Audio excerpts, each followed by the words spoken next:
Hello, my friends, and welcome back. Thank you very much for being with me again today.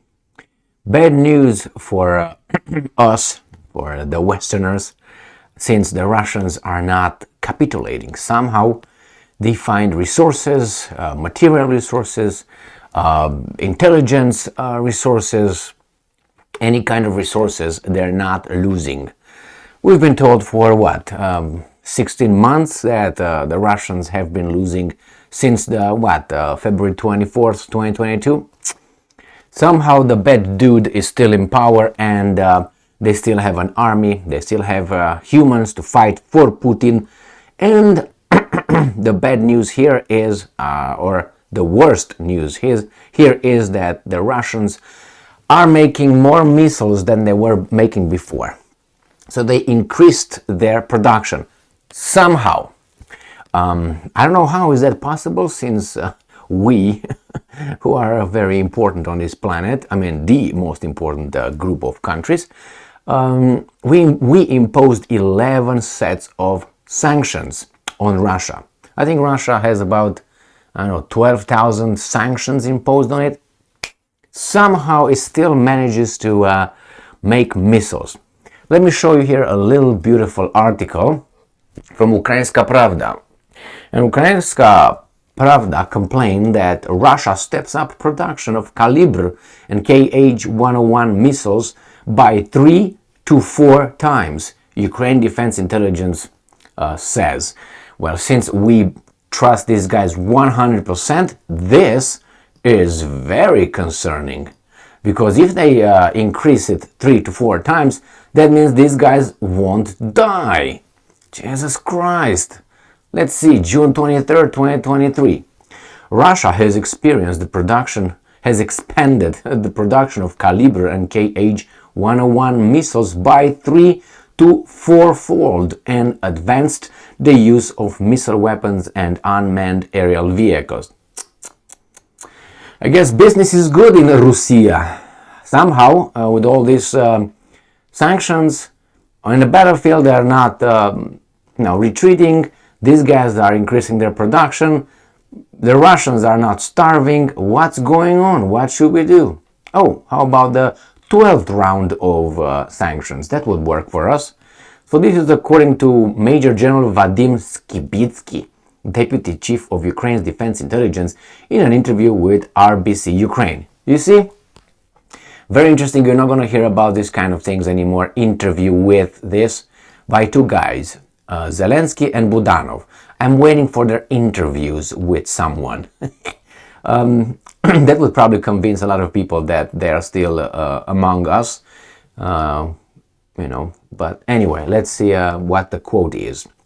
Indeed, the production of these missiles you mentioned, Kalibr and Kh-101, has increased. It is about 3 to 4 times. So the Russians produce about 40 or 30 missiles a month, depending on the type.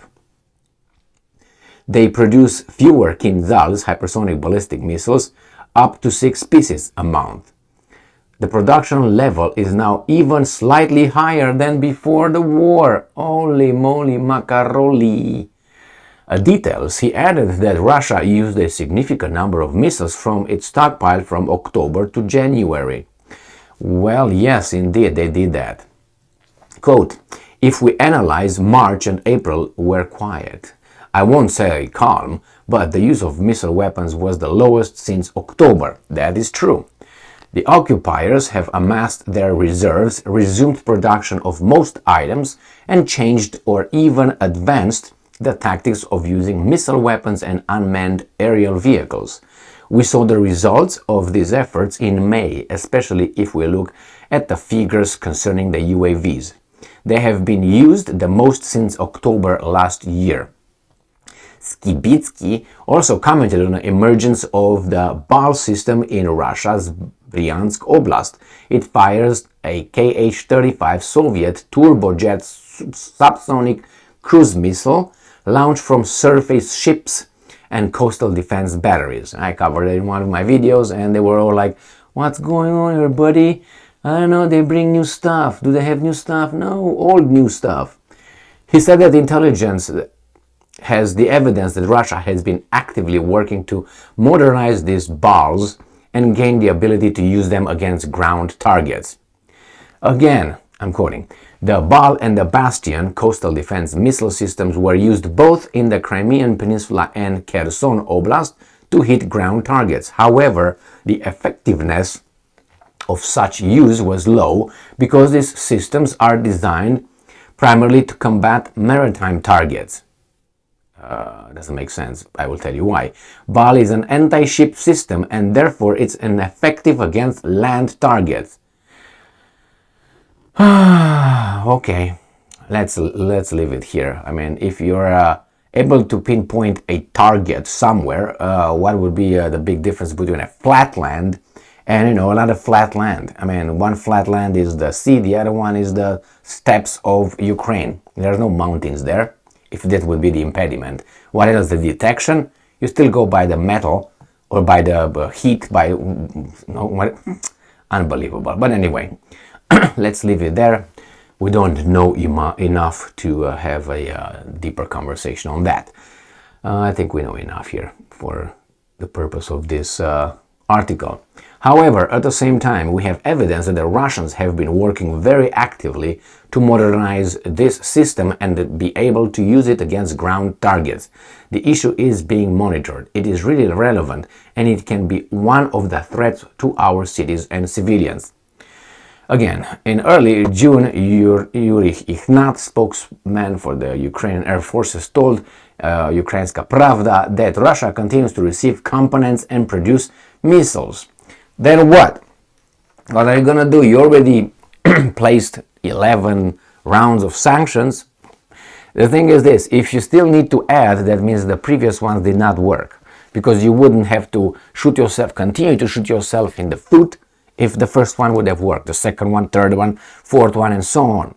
You're at the 11th. And it seems to me that, as I said before, that the impact on the Russian economy and society is much milder, maybe inexistent at this point, compared with the what we have here in the West. It's always like this because, it's like a car. Let's say you have a 1977 Cadillac and you have a 2023 Cadillac. Now, obviously, the 2023 Cadillac has all kind of things. They scratch you in your butt. They have the warm steering wheel or hot or whatever air conditioning in your seat, cold, hot, all kind of massage seats and all kind of little sensors that could potentially be, affected by a lack of components or resources, whereas the Cadillac from 77, as advanced as it was, if you go in it, you think you're like in a horse-drawn carriage. Yeah, it has very good suspensions. I love those cars, but still, it has less or a much limited number of things that can go wrong. And if you go to another car, let's say, a Chevrolet something, compared with something right now, you have so many things that you can always have on a dashboard a little light on. Check this, check that, because there's so many sensors, so many little things that can go broke. Versus, let's roll down this mechanical device. Air comes in right now, bzz, bam, boo, boo. So, the same with the economies. As sophisticated the economy is, it has more things to lose, or the society. Here, if you have only a plow and a horse, you have two things. But if you have a tractor to plow the fields, the tractor has a lot of components versus the plow and the horse. So that's why, for instance, when you have developing countries, economies in developing countries, they are able to catch up to the developed countries, let's put it this way. Why? Because if you put capital and you put technology in that and all that, they will be able to bring, and then once they get the level of this, they start slowing down, because it's saturated itself. It doesn't have anything new to speed up the process. So the Russians are making these things during the war. So again, these guys failed again. They failed in the battlefield, they failed politically, because the Russians, they say, we're going to isolate you. How? That's a big world out there. Aside from the 30 to 40 countries that are the vassals of the United States of America, that's 153 at least outside of this realm. They're eager to make business with these guys. Again, economically, politically, militarily, socially, they're not winning. Let's put it this way. These guys are not winning, and those guys are not losing. So, we'll see. Good job. These guys adapt. One mark of intelligence and superior organism is adaptation to a new environment. And it seems like the Russians are doing it right now. Thank you very much for being with me again today. Stay strong, stay smart, look for the truth, and be just.